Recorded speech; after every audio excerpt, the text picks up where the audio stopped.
بسم اللہ الرحمن الرحیم۔ تفسیر روح البیان میں ہے کہ کرامن کاتبین فرشتوں کی ڈیوٹی اس وقت ختم ہو جاتی ہے جیسے ہی ملک الموت فرشتے روح قبض کرنا شروع کرتے ہیں۔ وہ اعمال کا دفتر لپیٹتے ہیں اور بارگاہ ربوبیت میں پرواز کر جاتے ہیں۔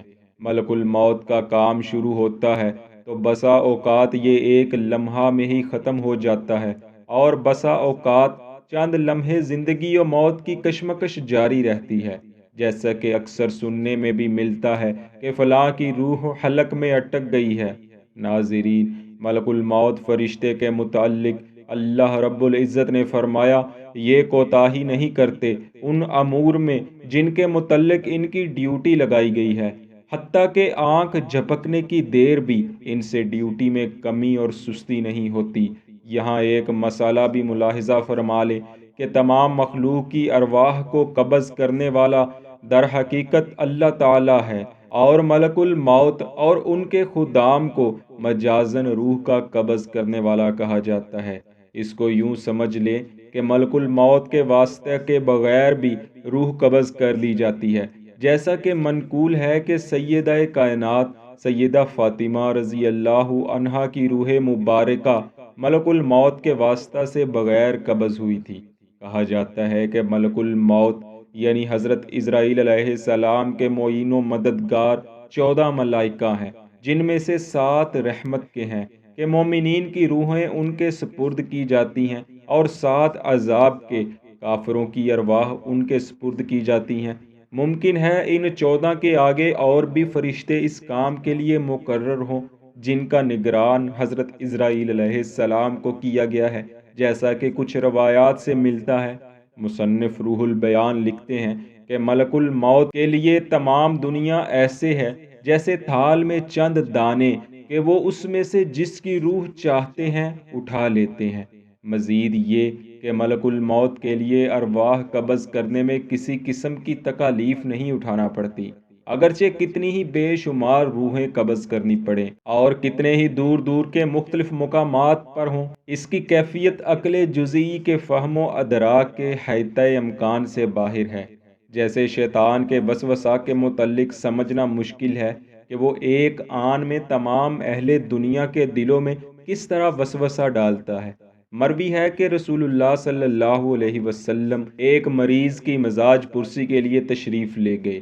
آپ نے ملک الموت کو اس کے سرہانے کھڑا دیکھ کر فرمایا، اے ملک الموت، نرمی کرنا، یہ مومن ہے۔ اس نے عرض کیا، حضور، آپ کو خوشی ہونی چاہیے کہ میں ہر اہل ایمان کے ساتھ نرمی کرتا ہوں، بلکہ مجھے تعجب ہوتا ہے کہ جب میں کسی اہل ایمان کی روح قبض کرتا ہوں تو اس کے گھر والے روتے ہیں، تو میں ان سے علیحدہ ہو کر کہتا ہوں، میں نے کون سا گناہ کیا ہے؟ میں تو فقط اللہ تعالیٰ کی طرف سے معمور ہوں، اور میں یہاں بار بار آؤں گا۔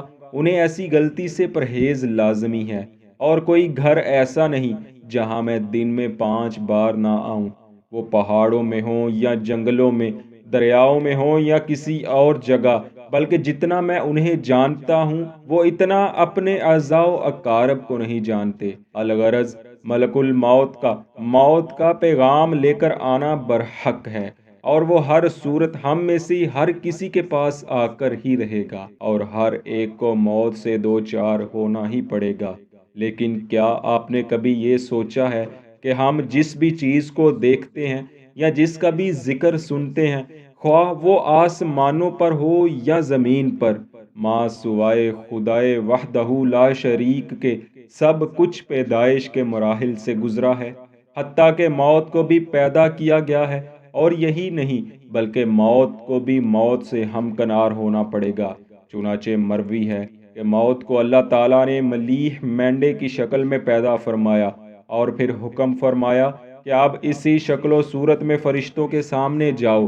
فرشتوں نے جب اس حیت میں موت کو دیکھا تو مارے دہشت کے بے ہوش ہو گئے۔ ان کی یہ بے ہوشی 2000 سال رہی۔ جب ہوش میں آئے تو اللہ تعالیٰ سے عرض کیا، یہ کیا شے ہے؟ اللہ تعالیٰ نے فرمایا، یہ موت ہے۔ انہوں نے پھر عرض کی، یہ کن پر وارد ہوگی؟ اللہ تعالیٰ نے فرمایا، ہر ذی روح پر۔ عرض کی، دنیا کیوں پیدا فرمائی؟ حکم ہوا تاکہ بنو آدم ٹھہرے۔ عرض کیا اور عورتوں کو کیوں پیدا کیا گیا؟ ارشاد ہوا تاکہ آدم زادے پیدا ہوں اور افزائش نسل کا باعث بنے۔ پھر فرشتوں نے عرض کی، مولا وہ انسان کیا اتنا بھولا ہے کہ جس پر یہ موت وارد ہوگی وہ دنیا اور عورتوں سے مشغول ہو سکے گا؟ فرمایا انہیں طویل آرزوئیں موت بھلا دیں گی، یہاں تک کہ دنیا کی فکر میں ان سے دنیا اور عورتیں بھی چھین لی جائیں گی۔ ناظرین، یہی وجہ ہے کہ یہ کہا گیا ہے موت تمام مصائب سے بڑی مصیبت ہے، لیکن غفلت اس سے بھی بڑی ہے۔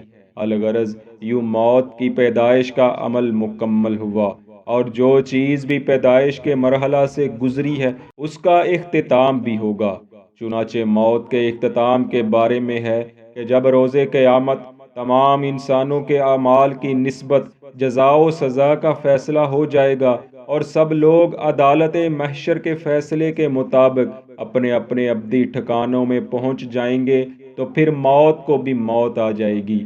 صحیح بخاری شریف میں حضرت ابو سعید خدری رضی اللہ عنہ کے حوالے سے ایک حدیث پاک مروی ہے، رسول اللہ صلی اللہ علیہ وسلم نے فرمایا، موت کو روز قیامت ایک چت کبرے مینڈے کی شکل میں لایا جائے گا، پھر ایک پکارنے والا پکارے گا، اے اہل جنت۔ وہ گردن اٹھا کر دیکھیں گے تو ان سے پوچھے گا، کیا تم اسے جانتے ہو؟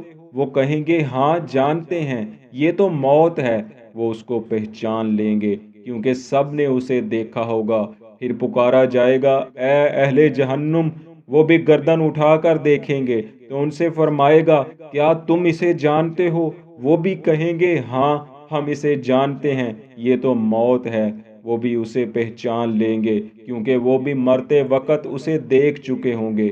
پھر اسے یعنی موت کے مینڈے کو ذبح کر دیا جائے گا اور کہا جائے گا، اے اہل جنت، تم ہمیشہ اس جنت میں رہو گے، اب کوئی موت نہیں آئے گی، اور اے اہل جہنم، تم اس میں ہمیشہ رہو گے، اب کسی کو موت نہیں آئے گی۔